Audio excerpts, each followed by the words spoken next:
Hey there, QNET fam. It's Trevor Kuna, and I am stoked to welcome you to our 25th anniversary celebration. Now, today's episode is packed with all the feels and knowledge you need to mark this momentous occasion. We'll be exploring the significance of milestones, hearing from inspiring leaders about their memories with QNET, and delving into our three pillars of legacy, impact, and future. And trust me, you don't want to miss our very, very special guests with some heartwarming messages right at the end of the show. So grab a seat, buckle up, and get ready for a roller coaster of emotions and insights. This is Real Talk with QNET, the 25th anniversary special. Throughout the years, QNET has achieved many milestones, from launching game-changing products to expanding into new markets and reaching new levels of success. And each of those steps we celebrated with you. So my first guest for today has dedicated over 20 years to driving growth and success for this company from both within the network and corporate. His expertise in people development and a keen eye for detail has been instrumental in shaping QNET's culture and strategy over the years. He's a dynamic leader who's passionate about empowering people and creating a positive impact in the world. So I'm thrilled to have the Group Managing Director of the QI Group of Companies, who also goes by V-Partner, Mr. Kuna Senitiraja, to the show. Wow, Mr. Kuna, thank you so much. The first guest of QNET Real Talk. Thank you so much for being here today. You're welcome, Trevor. I am looking forward to having this chat with you. Yeah, I've been looking forward to this as well, kicking this off, especially with you, the Group Managing Director of the QI Group of Companies, also V-Partner, upline of the global network of QNET. And I'd like to say that this is a very special podcast because we're going to be taking a look at what has happened over the last 25 years. But today, what we want to go through is understanding the importance of milestones and celebrating milestones. So my first question for you right now is, can you share your thoughts on why celebrating milestones is important for a company's journey and growth? Well, when you say milestones, I'm assuming you're referring to our 25th anniversary. 25th anniversary. 25 years, Trevor, 25 years. I am finding it difficult, pinching myself, reminding myself that we've been here 25 years, and it's hard to actually grasp that figure simply because it just felt like yesterday when we were a young company. Here we are. I am impressed. Yeah. I'm amazed. Yeah. I'm grateful. Okay, simply because a milestone reminds us that we need to be grateful. Right. Okay, so I mean, it really comes back because we've always been a family, and that's been instilled in our minds, instilled in our hearts that we will always be that family that Dr. Sri put together. Yeah. And families need to come together to celebrate their victories, their successes, and he's made sure that we've celebrated those milestones. But this milestone is extra special. Yeah, and any company that has survived and thrived for those 25 years, they have these milestones, like what we have. But how do these milestones, how do they serve as markers of progress and achievement in the business world? Like, how do you look at that? Well, in our business, Trevor, people initially felt that we wouldn't last 1 year. Then they said we would make it 5 years. Then as you keep hearing this, you won't make it 10 years. I'll give you another 2 years. So 25 years actually vindicates us in a way. It says that we kept to our word, we kept to our commitment, we kept to our promise. Yeah. Whoever is here today, credit goes to them. Yeah. It doesn't matter whether you were here from the beginning, whether you were here for the last 10 years, last 5 years, last 1 year. Okay, this is where we all get together and we basically say we did it. So it's important. And along that journey, we've had employees that joined 25 years ago, that joined 15 years, even 20 years ago. And we have a lot. I think we have, according to the statistics, we have 84 employees that have been celebrating their 15th to 25th anniversaries this year with the company. Now, why do you think that is? Well, I think the culture, the kind of work we do, the people we have, it's a very exciting environment. Never a dull moment. Exactly. Yeah. And you're having a conversation today about Malaysia, and then suddenly the conversation goes to Kazakhstan or Africa or Egypt. Yeah. And and if you talk about the global village, a concept that our founder always spoke about, nothing comes close to what we do. You know, nothing comes close to what we do. I mean, we are truly the very essence of the global village. Yeah. The United Nations and network marketing. I'm telling you, I mean, you know some people who left and then they came back. Yeah, I think I know a few. Yeah, exactly. So they're just addicted to the stuff we do. Yeah, and that's credit to all our people, because we have a lot of people who are willing to really fold their sleeves up, get dirty, and I mean, you mentioned GMD, VP, all that doesn't really matter, because when we come together, we're just sharing that common purpose and dream. The milestones that we've been talking about, they've involved the employees, our partners, our customers. Now, how have these celebrations fostered a sense of unity and teamwork within QNET and the QI group? And how has it helped build strong relationships? Well, I think it's important. I mean, we are a very global company. Okay, so culturally we're very different. Yet we have a lot of common traits. We have a lot of common values, and in these celebrations, it ends up bringing us together. Yeah. Simply because the concept of a celebration is you've worked hard, you've paid a price, and it's time to celebrate. After the celebration, back to work, create a new vision, right? Create a new plan. Let's move on. Yeah. Yeah. And by no means this 25th anniversary is meant to be the end of a journey, right, or something that we can all sit back and relax. Right. It's on to the 26th. It's on to the 26th. The challenges today, the opportunity today is a lot bigger than it was 25 years ago. Yeah. So we've got no excuses, Trevor. Yeah. We've got no excuses. We've got to basically now keep that promise, seize the moment, take this to the next level. Because I mean, what's happening out there, right? Yeah. Technology is changing the way we think, the way we do things, the way we travel. I mean, today we travel like there's no tomorrow. I mean, we just jump on a plane and it's like going to work. You know? Yeah. And this is a good time to take stock of where we came from, but it's also important to figure out and map out our real destiny. Right. Not rest on our laurels. Understand the world has changed. Absolutely. And adapt to just accommodate. Absolutely. So take stock, take a moment, think back the last 25 years. What is the most fondest memory you have in terms of a celebration? Like, which one was one where you just could not believe this is such an incredible feeling? Well, generally, I'm actually a very conservative celebration person. Okay, I tend to take the opportunity to really think and figure out where we could have done better sometimes, and that was always actually, it's always fun to talk to him, simply because he knows when to do a postmortem, when to discuss things serious, and the rest of the time he lets his head out and he knows how to make sure everybody has a good time, Yeah. So I expect for us to have a good time this 25th anniversary, but at the same time, if you look back the last 25 years, we've had some great parties, Trevor. We've had some great celebrations. I still remember one incident that's still in my head. We had a double week-on. This double week-on was in Goa. We had 2 week-ons. We were so exhausted, Trevor, because our week-ons then were a small group people, pushing the limits, sleeping 2 hours a day. We were all in service, And at the end of that 2 week-ons, and this was by a beach resort in Goa, I didn't see the beach. Right. For 2 weeks, right. I didn't see the beach. So on the last day, before I had to go to the airport in the afternoon, I walked to the beach, and I was sitting on that beach for less than 20 minutes.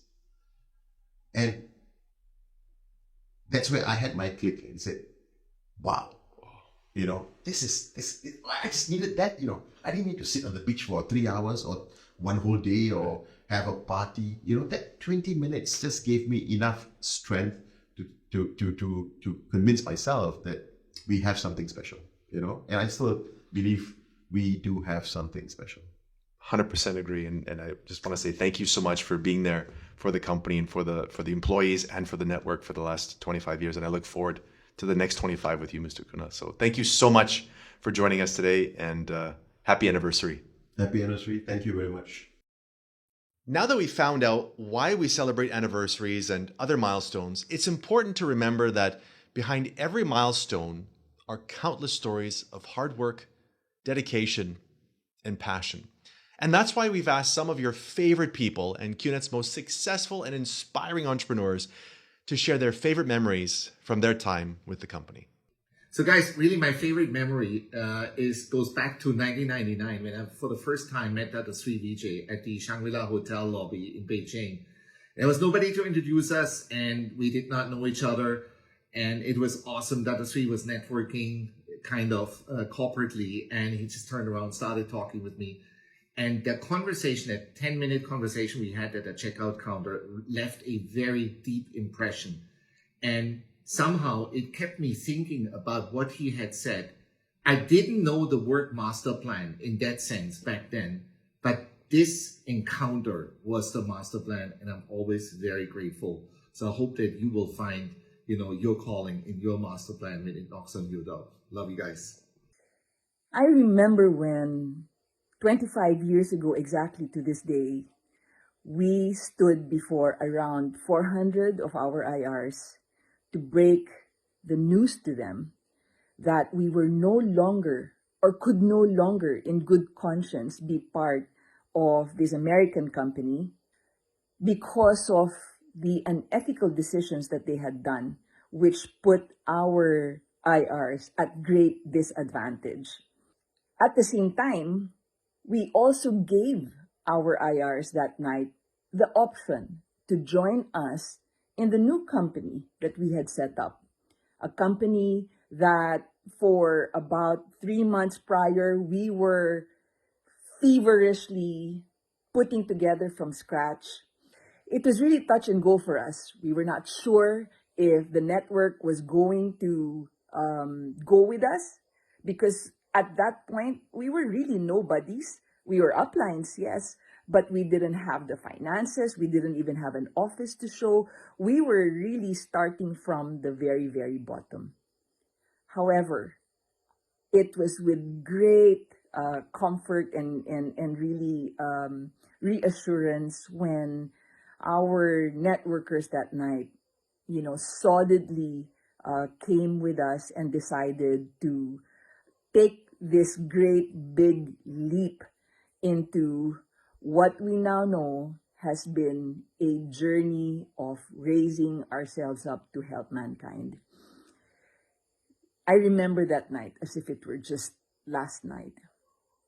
I remember the time when Dato Shri Vijay Ishwaran and Mr. Joseph Bismarck actually went to my house to do the presentation of this business. I was very, very skeptical about this business back then. And as they were presenting the numbers to me and some of my friends, I could not forget how I was just merely texting away on my phone. At that time, I had an old Nokia phone. I was texting friends and not listening to them because I did not believe in the business. 25 years later, I'm still here, totally, absolutely convinced that this business will change your life, as it did change mine. I'm hoping that you will give it a shot, give it a chance to sink in, because this is the best business you can ever imagine in the entire planet. I remember the first time when I purchased my product from QNET.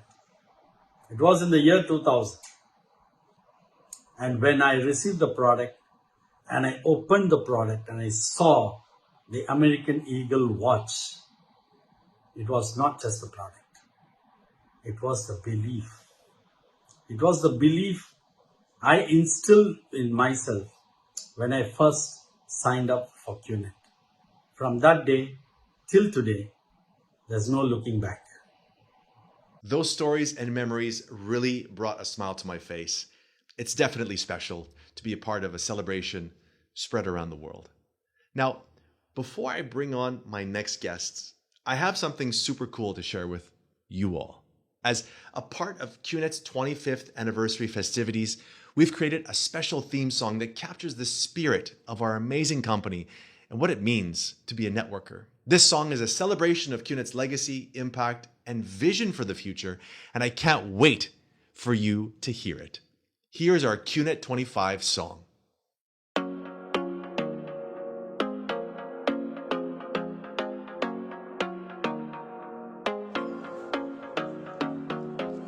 It's a new year, we got a new change of gear, we see clear.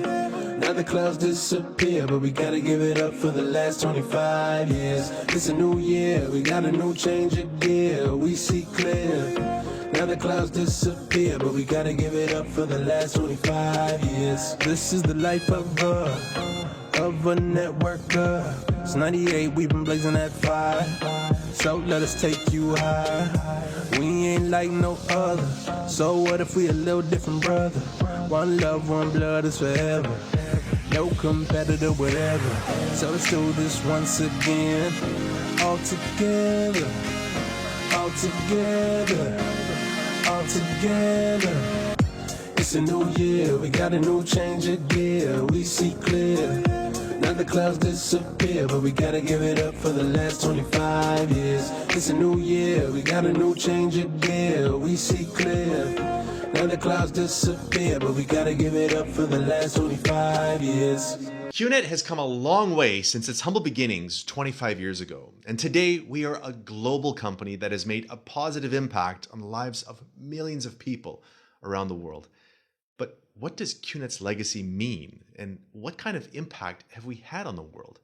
To answer these questions and more, I've assembled a panel of some of the most influential people I get to meet regularly, and these are the people who you not only admire, but also take inspiration from. So let's dive in and have a real talk about QNET's legacy and impact.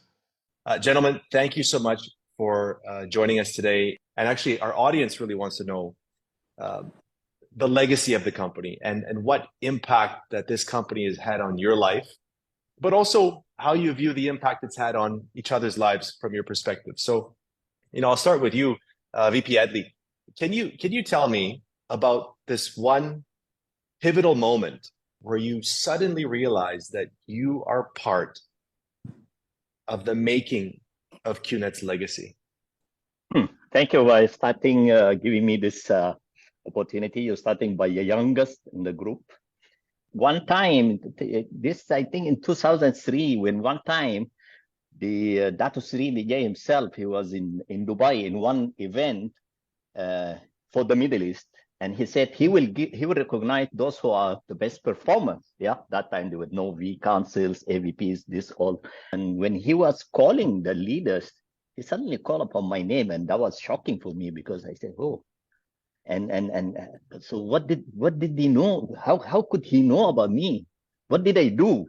So I started to reflect on what I was doing, and I realized that, you just be good to people, be in service from the heart. I felt like, okay, well, as long as they see this in me, I have to step up to this position. Yeah. So sometimes it's not like that. You don't know that you really, on the spot, but once it happens, they say either you make it or you run away from the responsibility. I decided to be in the lead. How about you, Arun? When did you realize you were a part of making QNET's legacy? For me, it was not a particular moment. Okay, it was not like one moment where I suddenly realized something. It was every exposure, every meeting with the founders. I kept, this feeling kept growing inside me that, we are part of something big. And this nature of the founders, they have this very inclusive nature. They don't, oh, you are my top guy, the rest of you stand behind, I only will talk to you. They don't have that. They're all inclusive. So every time, I could sincerely feel this. And Sati, how about you? I mean, you were there from the very beginning. It all started when one day Dato Sri came back to Malaysia from the Philippines and took me and Padman out for a drink and said, I'm going to start something big and I want you guys to be part of it. And I thought, okay, he always does this. He always, promises something big, but it never happened in the past. So, okay, we joined, and it started happening when we used to chill out in his house until 6 in the morning every day. And he used to share his plans, his ideas. And he said, wow, he's sharing with me. I'm a nobody. That's when I started feeling that, okay, I belong in this organization. That's why I made the decision, to quit my job and to just jump into this. And it has been one hell of a roller coaster ride. Yeah. The ups and downs, the travels that we made together, the laughter, the tears, the tap session where he shouts at you, Dato Sri shouts at you at 6 in the morning, you stupid moron. Okay, I mean, you get to call me a stupid moron. That means I am definitely inclusive, part of this group. Right. I'm honored to be called a stupid moron. Thank you, Dato Sri. David, how about you? I think we called 2000, Satya was it 2005 in Thailand? Yeah, 2005 Thailand. Yeah. They had a process called cradling. Is that right, Satya? And something happened, because Dato Sri put his hands around me earlier and sort of asked me, what's the most difficult thing in bringing up your children? And then when I said, I really don't know, he said, okay, letting go. And I realized that, this guy who hardly knows me very well is sort of taking me, like Arun said earlier, what Sati said, being inclusive, including me in his family, so to speak. And I realized that I have so much more to contribute, and this big part of QNET is it's not just a legacy. It's like, Dato Sri always talks about rhythm. At that moment, I realized there's not only about myself, but I have to push myself to help others. So, I mean, after hearing from all of you, it happened very much early on in your journey that you've experienced that so quickly. In 1998, when Dato Sri and Mr. Bismarck started in 1998, they started with one product. You all know it was the gold coin. And among all the products that we've launched throughout the years, I wanted to ask you, which one, in your opinion, has helped make QNET's legacy a lasting one? The vacation products, no doubt. The vacation products, yeah? Yeah. And I have used it so much. I have given it as gift to my family and friends. I have taken my parents, my in-laws on vacations. It's a product that just keeps giving. Yeah. And I mean, hands down, that is the best product in my opinion. Incredible. For me, go ahead. For me, it'd be totally different. It would be the biodisk. Because when it was introduced, we all became experts on water. The crystals, how the perfect crystal is, this water, that water. Right, then right. I remember putting the biodisk in my fridge and all my beers going flat. Okay. But every single one of my family members, they have a biodisk. It is just one piece of glass, and the whole world was talking about it. We had experts, doctors coming and explaining, scientists coming and explaining. But for me, I think the biodisk left a great impact on it. Satya, I was very skeptical about the biodisk.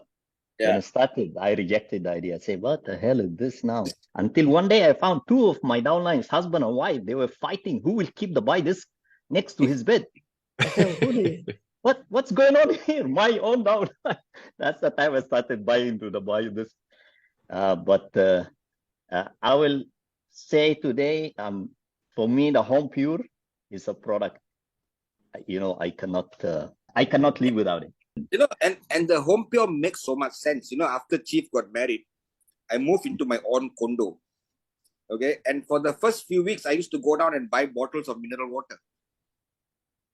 Then I said, hey, I just have to fix one Home Pure and it's settled. I don't have to carry bottles after bottles. So every home should have one. I think the Home Pure and the biodisk gives us the best water in the world, a combination of both. Yes, David. I mean, you've been carrying the biodisk since its inception. Why don't you share a bit about?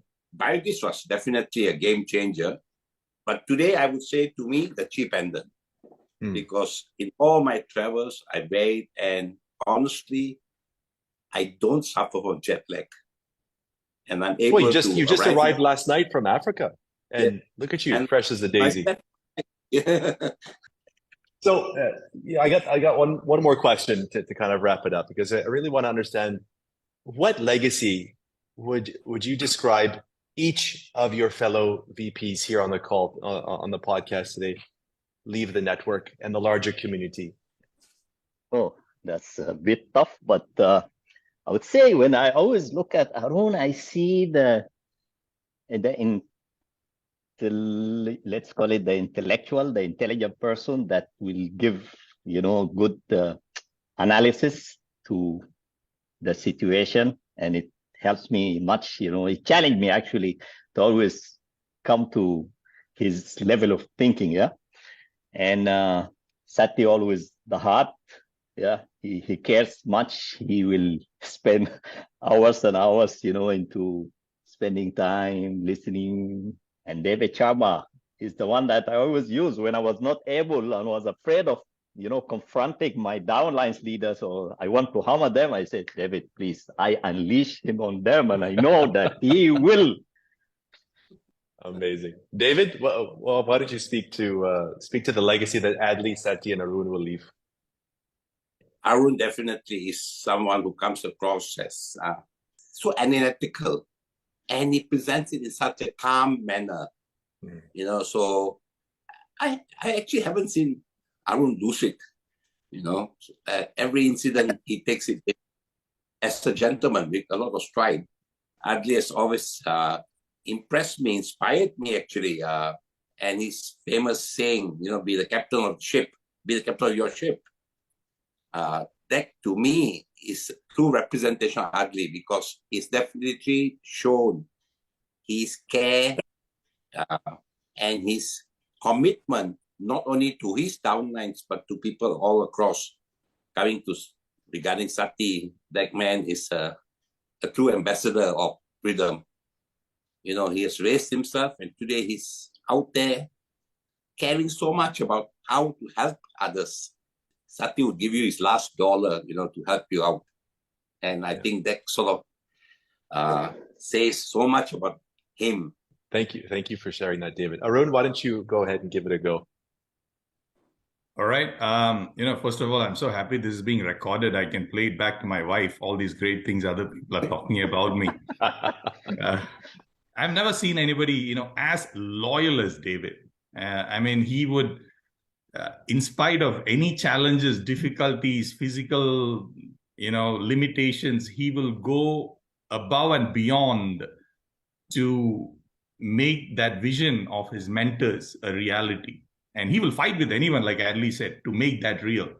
So, that's what, I guess David would leave behind. And, that would be a big vacuum. When I think about Adli, it's somebody who has, that phoenix bird which rises from the ashes. He has built and rebuilt and so many times. So many organizations, at so many different places in the world, in war-torn areas. He himself has gone through so many personal challenges, being in Africa, the political situations. He has literally rebuilt multiple times. That tenacity, that's what I think of Adli. And Sati, I think of the candle which just, melts and gives light to others. He can keep on giving, and he does it sincerely. He's not doing it because he has to do it. It's who he is. He loves people. Nicely said, Arun. Nicely said. Sat, you want to wrap this up with your perspectives? Yeah, I don't see anything good in them. So, okay, thank you so much, everybody. That was a fantastic Real Talk with QNET. Go ahead, Sat. So David will always be remembered for the man who pushed the envelope until the last minute. I mean, he should be retired now, spending time with his beautiful wife, but he's still in the villages of Africa, you know. And at his age, I wish that I can be half as hardworking as him when I'm 70. And then Arun, from a toilet paper salesman to living the life in the US, you know, I always had a thing for Arun that, okay, he really takes time to understand what's going on. Like even when we wanted to open the US and to have a complaint committee, everybody says Arun must be there because he really takes the time to understand, gives his inputs. And you know, when Arun talks compared to Atli, me and David, people know that he's smarter.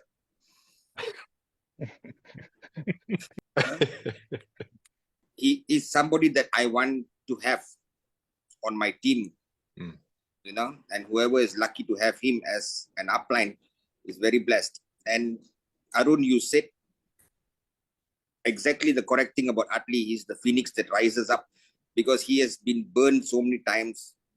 Just keep burning and burning and burning, but he keep rises and rises and rises, you know. And Atli is the guy that you call him at 3 in the morning, he's there for you. Call him 5 in the morning, he's there for you. Call him 6 in the evening, he's there for you. Thank you. That was amazing. This was an extraordinary session. I really do truly appreciate the sharing, the honesty, and the humility as well. This was a fantastic session, gentlemen, and I want to say from the bottom of my heart, thank you so much. Happy 25th anniversary to all of you, and looking forward to seeing you. Thank you. Thank you. Now that we've had some time to look back on QNET's incredible journey, we're also looking ahead to the future. What will the next 25 years hold for us as a family and as a company? And how will we continue to help positively impact the world?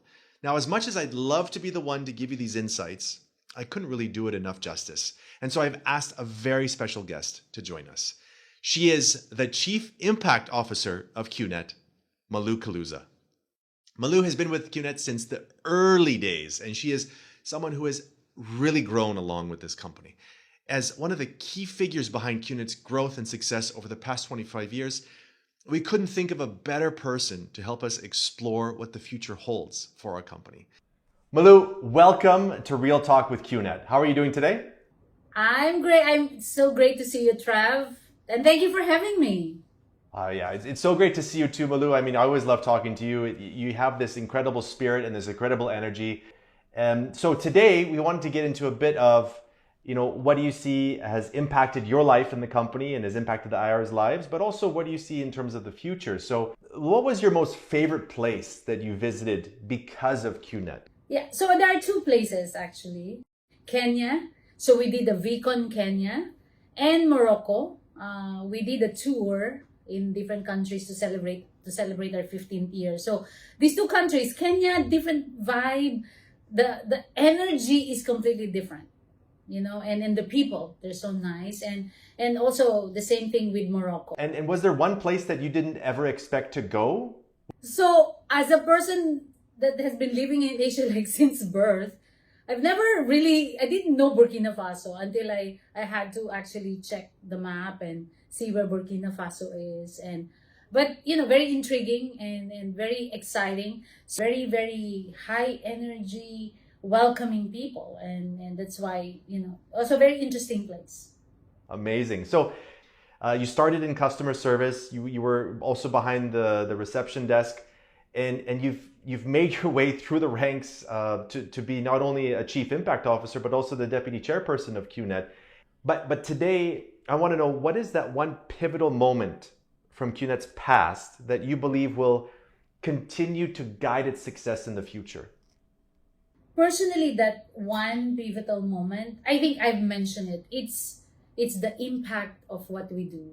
See, when I started, I was just there for work, right? I mean, I don't know purpose. I don't know anything. I just needed a job and I went in. And so we had this IR, female IR, and she was working as a domestic help. She joined the business. She was selling our products, and she earned for the first time. So I was the lucky person to actually give this check. I gave it to her and I said, congratulations, this is your first check. And then immediately kind of like she became emotional. And I thought like I said something, right?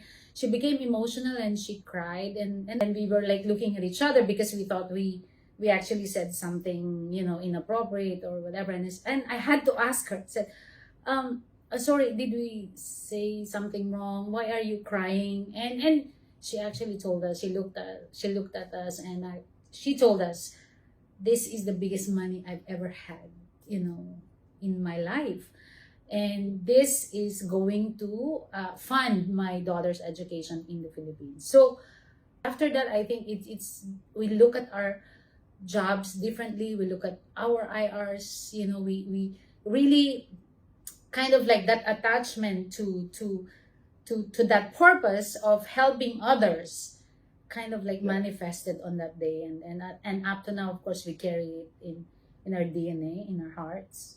That's an incredible. I always love hearing that story, and I hope that the listeners and the viewers that are hearing this truly understand the impact that QNET makes in the lives of people around the world.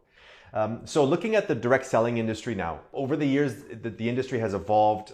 I wanted to ask you, in your opinion, what does QNET have to do to stay relevant and thrive and adapt to the changing consumer behaviors and the technology trends for the next 25 years? One thing that we really must not lose is, we are in people's relationship business. It's a relationship business, and we really have to make sure that we keep that foundation. QNET believes in innovating, believes in failing, believes in trying out things, and even if we fail, that we could try again. And this is because the purpose is to really find the best thing that we could offer for our IRs. What about the future? Where do you see this industry and how it's going to be empowering more women around the world? That has really helped open my eyes to basically like us women can do anything, can do everything. I think we've heard about women empowerment, we've heard about inclusion, equal pay, and all of these things. But I think the most important thing is really making them happen. Only in empowering women that we could achieve a lot of things, including sustainability of the business.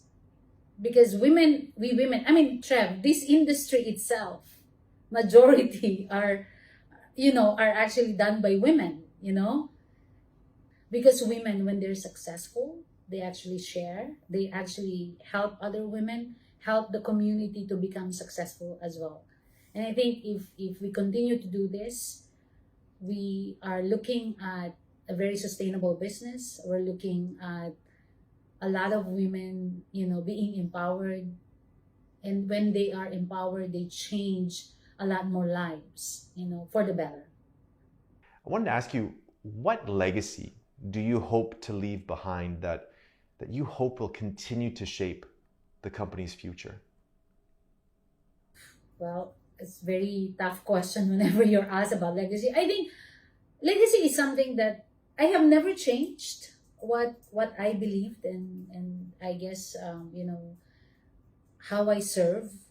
My heart never changed. It's the same way, and I want to be. I think if really I want to be remembered is as someone who actually really practice serving. With the heart, that we are truly in service, and that I'm able to show it, and I'm able to actually train our people in QNET by actually showing it and not just saying about it as one of our values as well. So for the legacy, I think that's how I hope I will be remembered for. Well, I mean, Malu, I can assure you that will continue, because I learned a lot from you since I joined the company in 2008. And I mean, the future looks so much brighter because of people like you. And I want to say thank you so much, for joining me today. And thank you so much for giving a glimpse of what the future will look like, Malu. So I am so excited about the future of QNET, and I can't wait to be a part of it for all the years to come. And now it's time for the final exciting part of this very special episode. And as I said at the very start, There are two amazing people joining us today, and we are here with some real talk. I've had some help with this section by one of my favorite people in the world, Chief Patman Sanitiraja. He's sitting down right now with none other than our founders, Dato Sri Vijay Eswaran and Mr. Joseph Bismarck, taking them down memory lane, asking them questions we all have on our minds. What were they like when they met? What was their relationship like? How well do they really know each other? And what are their future plans and goals? So without further ado, over to you, Chief. Greetings, greetings, greetings, my V and QNET family all over the world. This is your one and only Chief Patman Senatiraja here with the great ones. Great. Japadas Bismarck and the one and only Dato Sri Vijay Ishwan. I've never had this privilege of doing something like this with both of my mentors. So firstly, welcome Japa. Welcome Dato Sri Vijay. We're going to chill out. I'm going to ask you some very, very interesting, tough questions. Okay. You got to answer off the cuff. Okay. All right. Don't think too much. And the first question goes very interestingly. All right. In the world of fake news and misinformation, which is all over town today, we'll start with you, Japa. What's the funniest rumor you ever heard about yourself? Well, that was like in 2002, I think. I was in Dubai. There was a rumor that came out that I was living in a very beautiful villa. Hello there. In Iran, in one of the mountains of Iran, which I've never been to. And it went out for quite some time. Really? Yeah. Interesting. And Anne, the funniest rumor you ever heard about yourself? There have been quite a few. But the one that completely took me by surprise is where a newscaster says that I'm a pastor. The term Dato actually means like pastor. Oh, okay. Okay. So I never heard that, that unique take. And I was laughing over that because that's the last thing on my mind. Yes. So. But I can see why they would spread that rumor. So you do speak to thousands of people about becoming better people in there. Yeah. I think both of you in the last 25 years have traveled practically all over the world. All right. In your travels around the world for business or for a break, which place or city surprised you the most, either in a good way or an awkward way, Japa? Well, in a good way, I think Ethiopia really hit sort of like a chord to me because I've been to other areas of Africa first. Ethiopia was a bit different, like Addis Ababa's, the weather, the people. I went to one household of that person with Iskandar, our friend. And he brought it was like a simple family gathering, but they were so all warm, beautiful people, beautiful African people. And until now, I've been wanting to, visit that town again. And Anne? There have been quite a few surprises, but, the thing that took my breath away is when I landed in Queenstown, in New Zealand. New Zealand, yes. And it was a, bumpy flight, small flight that landed there.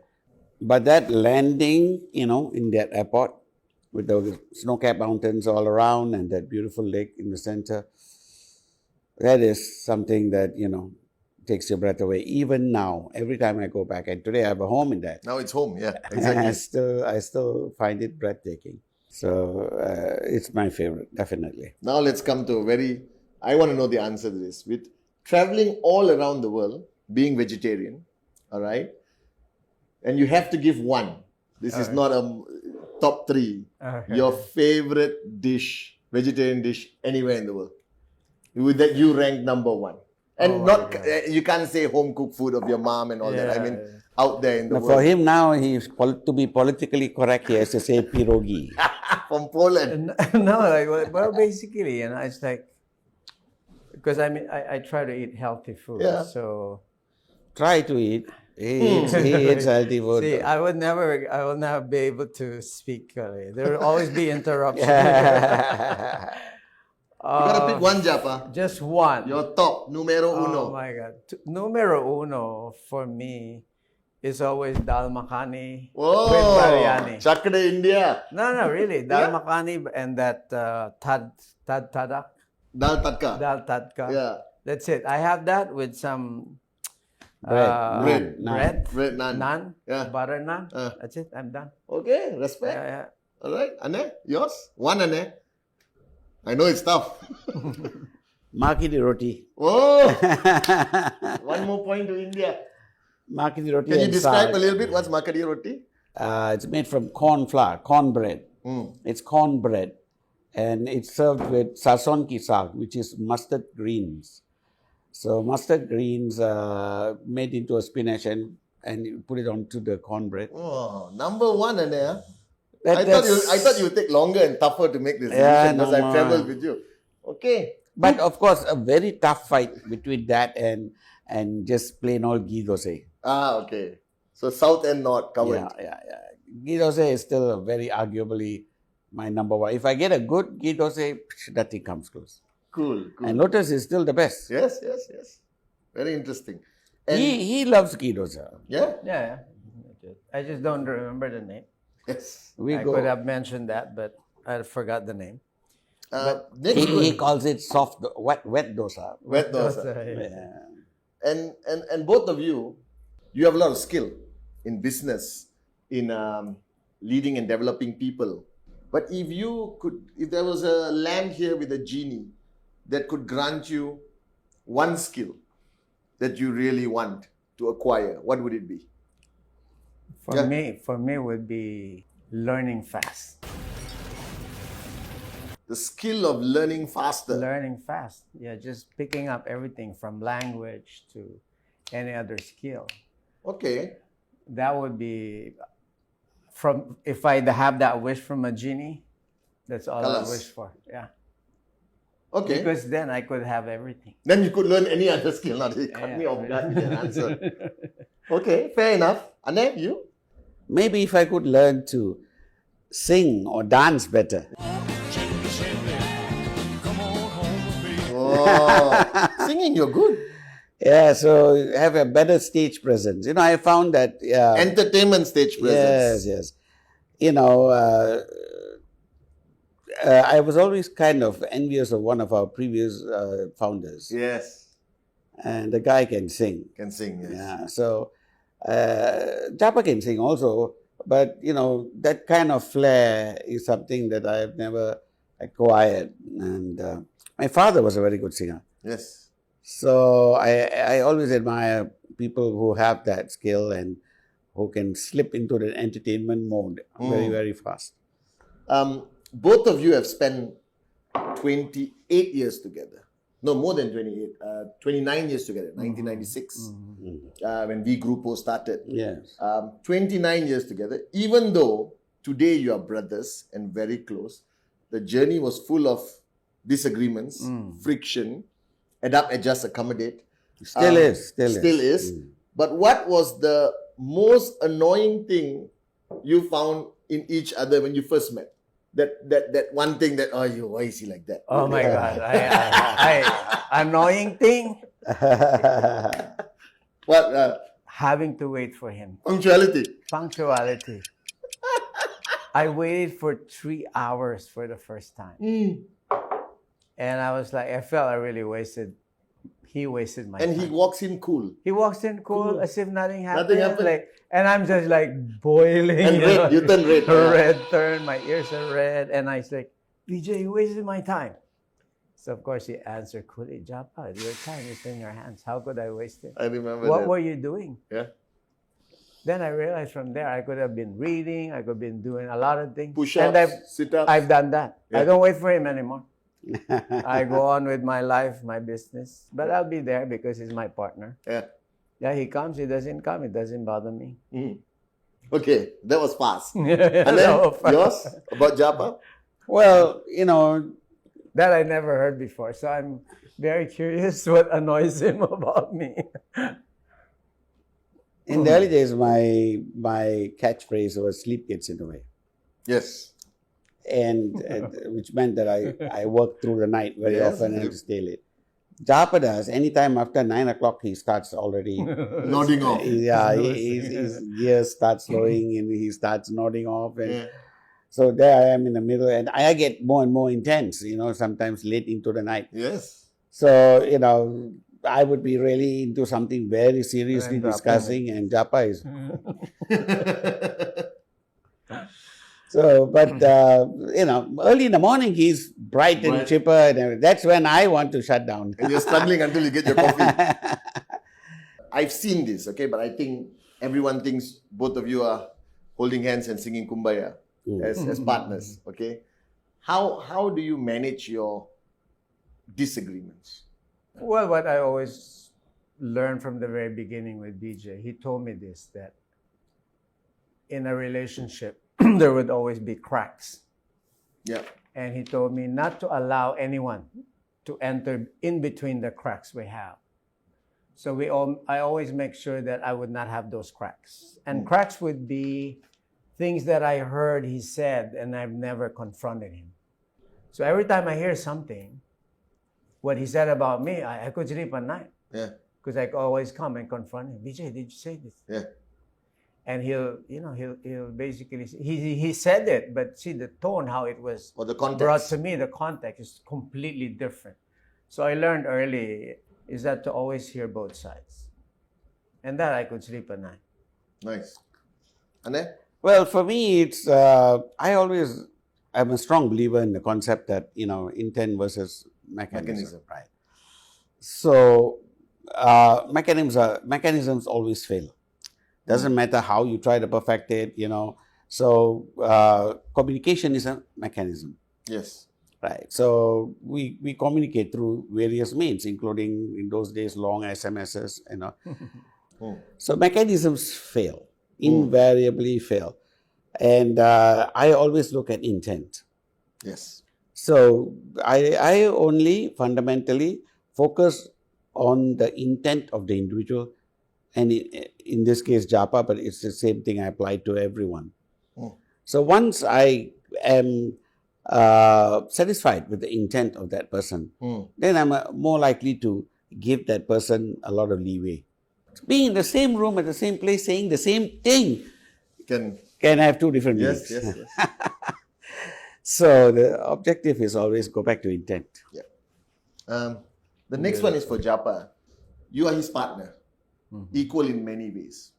But you have always mentioned and clearly stated that he's also your mentor. How do you manage your ego in this context? When Vijay first offered me to join him in V Grupo and be part of, his vision, I refused because I told him what contribution would I make. I don't have, everybody knows this. I went to an ashram when I was a kid. I don't have any education in terms of the formal education, college degree, and I'm not an accountant, lawyer, and I knew we needed a lawyer at that time. So I said, what contribution would I have? So I was like refusing. He said, Japa, you have one thing that I could not buy, I could not hire, I could not find, easily. So I said, what's that? He said, your sincerity and your trust, your honesty. And that's your biggest contribution. Loyalty. So when I heard that, how he valued me, and it was not in terms of skills or material contribution, then I immediately felt, oh, this person is the partner to have. Because for me at that time, that's also what I value in people, is their loyalty. Because from there, everything comes, all the ingredient comes in. So then, that's basically, from there, I've always been grateful. And there's nothing for me to be egotistic about, even though equally shares and stuff. I always see him as someone who I would not be here if not for him. Meaning he saw a value in me that I didn't even see yourself, myself. Yeah. So I would always be grateful with that. And I always thank him for everything. Yes. Even the watch he gives me, that is also mine, right? But I see, no, this is, his gift. Yeah. The whatever dividend or bonuses I get, which is mine, when he gives it, I thank him for it. Yeah. Honestly, because I know without him, I would not have that. I've always described the strength of this company not to be in the technical details, but very much the relationship both of you share. This is something I've always said on stage. And Anev, my question to you, and I know how hard your life was, as much as a lot of people don't know. They don't know that you grew up, your parents were civil servants. Yep. Your mom was a school teacher, your dad worked for the labor department in Malaysia, and you had no silver spoon. I mean, we had a wooden spoon, I think. All right. But today you have reached a point where you are on the Forbes list. I mean, something unheard of. Very few Malaysians have made it onto that list. My question is, how do you keep your feet on the ground? One of the more important reasons has always been Japa. I was just talking to him about it. Japa, when I met him, and I'm sure that he has not changed that much, never really valued money the way other people did. When I mean valued it, he didn't thirst for it. And I like that. To me, that's a very positive thing because I need to remind myself of the same thing. Yes. So Japa's position at that time is, what can it buy us? Sort of thing. Yeah. I was obviously more materialistically switched on.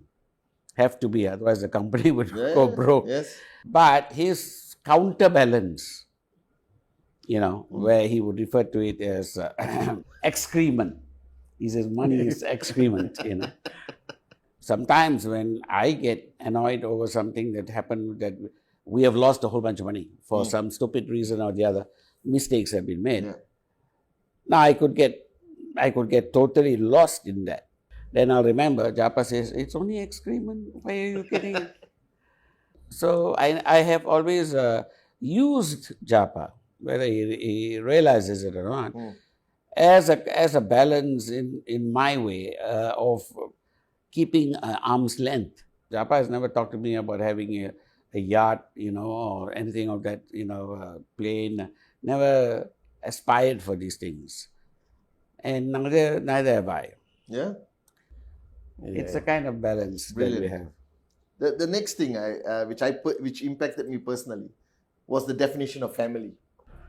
Well, my family today for me is someone you share your vision, your mission, someone who could actually, like BJ, someone who could get into your face and tell you where you're going wrong, vice versa, without keeping this hatred that you don't like them for some reason, and which is normally with blood family. Yeah. They get so offended easily, very sensitive.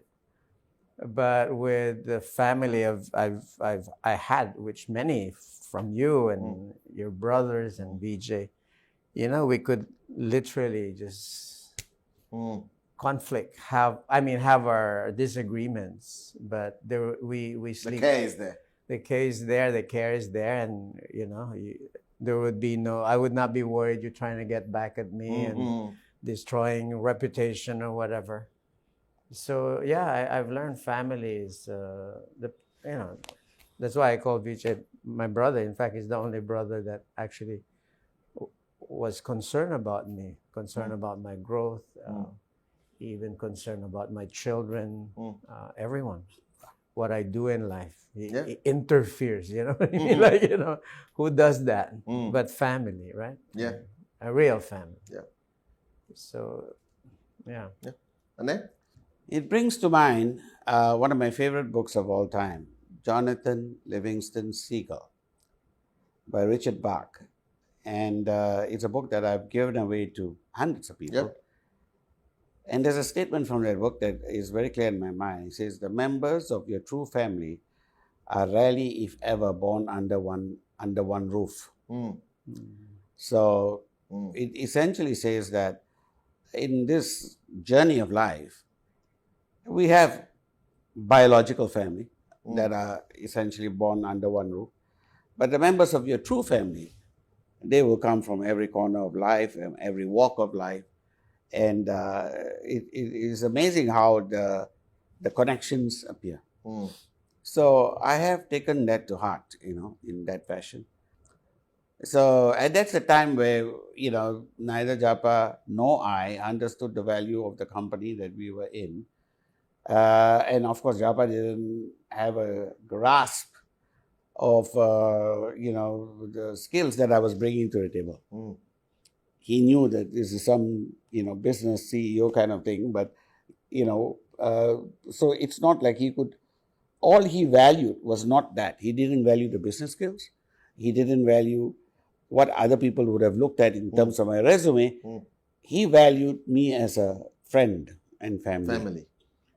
And he welcomed me into his home, and I stayed in his basement, which was 4 steps down. Guest house.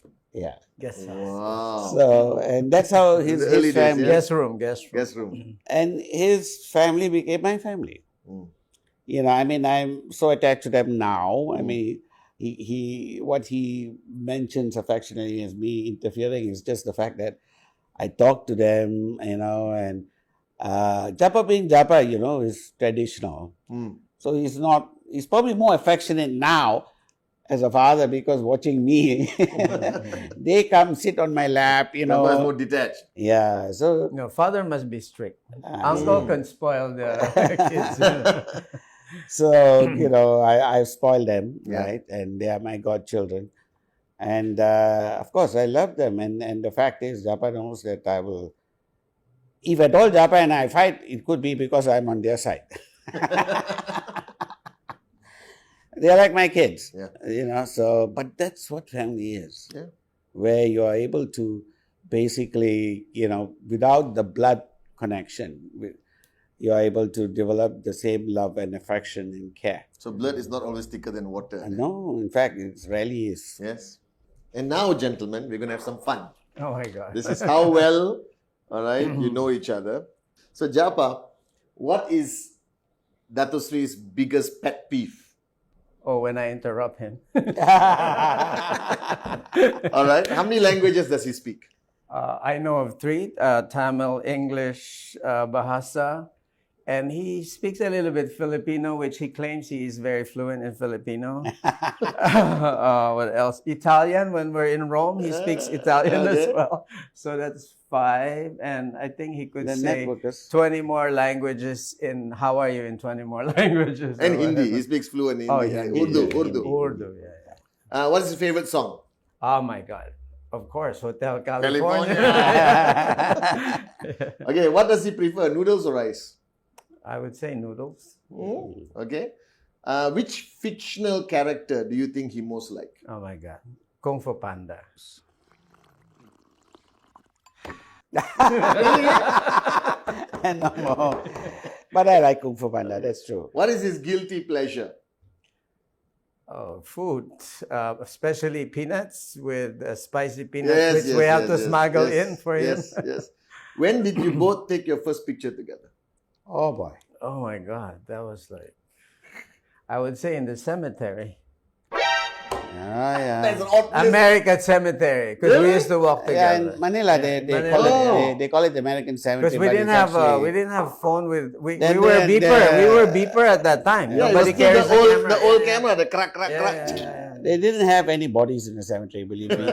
It's just a memorial park. Memorial park. So that was your first photo. Beautiful. The first photo together. With someone's camera. Unbelievable. Okay, what's his favorite city? I would say Colombo. That's what I always hear him. Colombo, Okay. Sri Lanka. Yeah. Favorite city, Colombo? Or Queenstown. Queenstown, yeah, probably. But city, maybe Penang, because that's where I was born. Yeah? But how many countries has he traveled to? Oh, that I would not be able to. Guesstimate. Guesstimate? Oh my God. I would guess 90. More than, I'm sure. No, 100? No, no. 100 lah, 100 maybe. Okay? Okay, this is easy. Who can handle more spice? Him, of course. Okay, so now Anna, your turn. What is Yeah. his biggest pet peeve? Waiting. Oh, yeah. How many languages does he speak? That's true. Definitely 3, Tagalog, Filipino, English? English, and he has also picked up German. Actually, Tagalog, English? I And have German. Cebuano too. But it's a dialect. Dialect. German is what, 20%? No.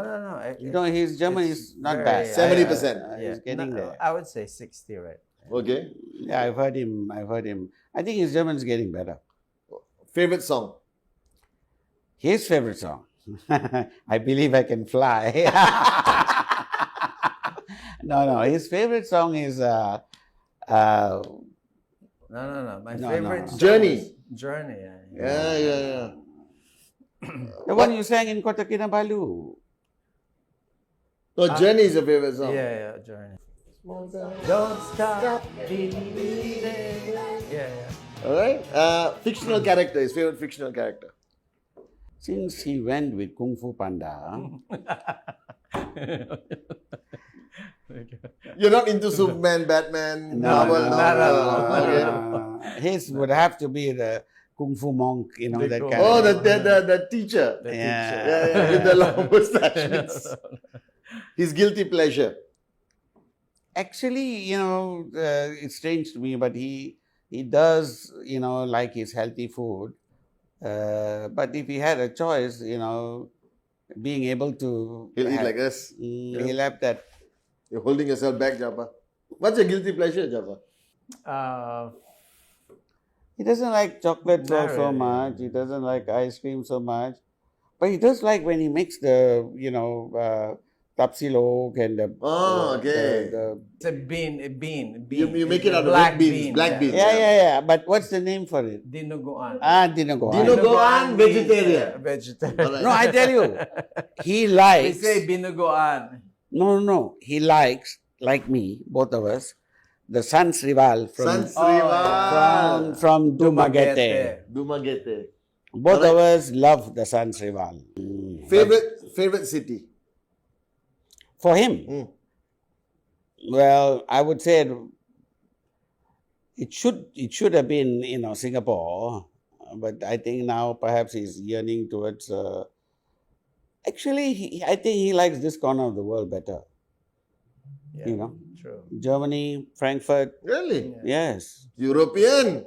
he enjoyed. Java. He enjoyed living in Frankfurt. You know, Except for the taxes. Okay, now this is another nice one. All right. If it was like the movie Freaky Friday, where you switch roles, all right, where you switch into each other's lives, Okay. all right, where would you go? What would you do? I'm gonna do everything that he didn't do in his life, like skiing. I would if my body was him right now, I would. You are in his body, what would you do? That's what I'm gonna do. I'm gonna swim 1 hour every morning.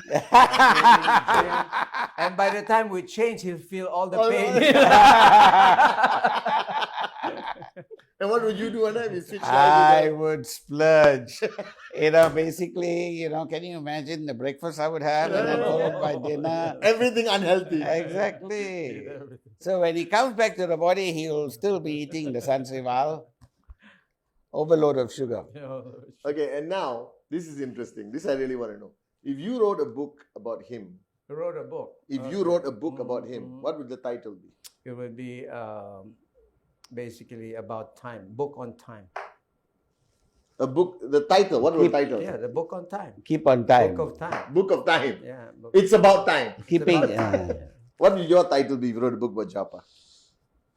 the ecstasies and joy of waiting. Oh, that's a beautiful title. Actually, Anna, we should consider. Yeah. It's a good module. This is a tough one. When did you know? When was that moment? Everyone has this moment in our lives with our friends and brothers. When was the moment you knew this connection would last? We were in front of, we were in Baguio City. Mm. We were having like a holiday. Mm. Yeah, a weekend holiday. Mm. in one of our rich friends' house. Home. Exactly. Had us a weekend there, and we were in front of a fireplace. Yes. Fireplace. And it was the first time I revealed my like things that I wanted to achieve in life to him, my regrets. And I was like, 20, 27, 20, 30. And you would have been... he told me that he would help me achieve it. And kind of like that's the first time I felt we had a blood compact. I felt it like, because Filipinos, they do this. They got it. In the history. We don't do it anymore, but I felt I had that connection of a blood compact with him. Yeah. And that I knew he would keep his word. So from that time, I felt very confident because I knew I wasn't alone. Because I never shared that secret to even my brothers, family, even my wife that time, my children, of course, they didn't even know. So I was like keeping it with me. And I was able to share it with someone. It relieved me knowing that I will achieve it because I have someone that's going to help me achieve it. Very nice. So that was for me. When was your moment in it? When you knew Japa was... We should have put some tomato ketchup in the hand. There's like the Jose Rizal blood There was a point where the other founders tried to split us apart. And Japa. And Japa stayed. Yeah. So we were in the beach in Mactan. We was, and he came to me with the offer that they had made to him, basically. So, I said, so what do you want to do, Japa? He said, of course, I'm with you, and that was because the other side were very, very confident that they had him already. Yeah. And he came and actually told me that, I've already spoken, to Japa, and Japa is coming with me, blah, blah, blah. So I was expecting Japa to come and tell me that, okay, I'm going to go with I'm in a tough spot, Filipino Brotherhood, and I will go that side. And it didn't happen. In fact, what happened was I was in Malaysia, and he called me because he was under so much pressure to release that money. And he was given a barrel of lies on why he should do it, that I had committed, supposedly. Remember this, Nothing happened like that. Yeah. But the fact that he actually reached out to me to confirm, and I said, okay, we can trust each other. So that's where it was. On the beach. Yeah. Fireplace, beach. This is a bromance, man. The final... Rocks. Mactan, there were some rocks. Thank you so much, guys. Thank you so much, Japa. Thank you so much, Anne. This was so much fun for me. We should actually do this once every quarter on different topics. I want to say it's been 25 years. It's been the most amazing journey for me and thousands of people, corporate network around the world. Final question to close this video. What's the next 25 for you, Japa? Like I said, I asked this question to the people, like everyone who's now working in this company. I'm asking them that question. What is the next 25 years with a platform that has already been set?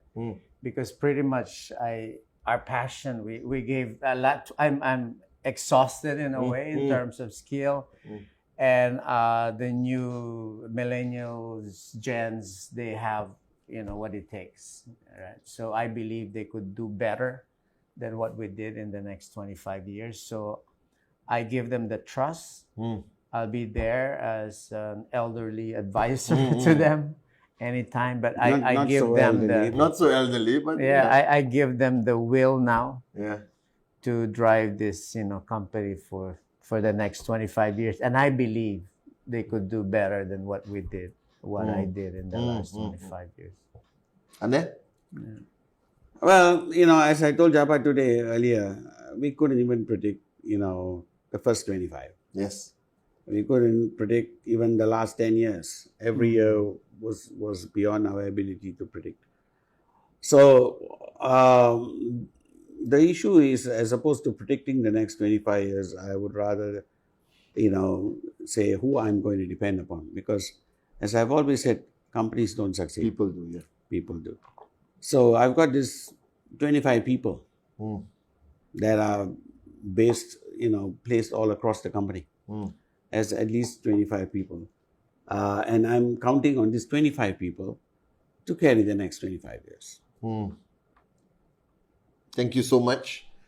The next 25 is going to be exciting. So Japadas Bismarck, thank you so much. Dato Sri Vijay Shunane, thank you so much. And guys, all right, we'll see you at the next podcast with the great ones, Japadas Bismarck and Dato Sri Vijay Ishwaran. And that's a wrap. I've had such a great time on this episode, and I hope you had one too. I'm Trevor Kuna, and you've been listening to Real Talk with QNET. Happy anniversary, everyone.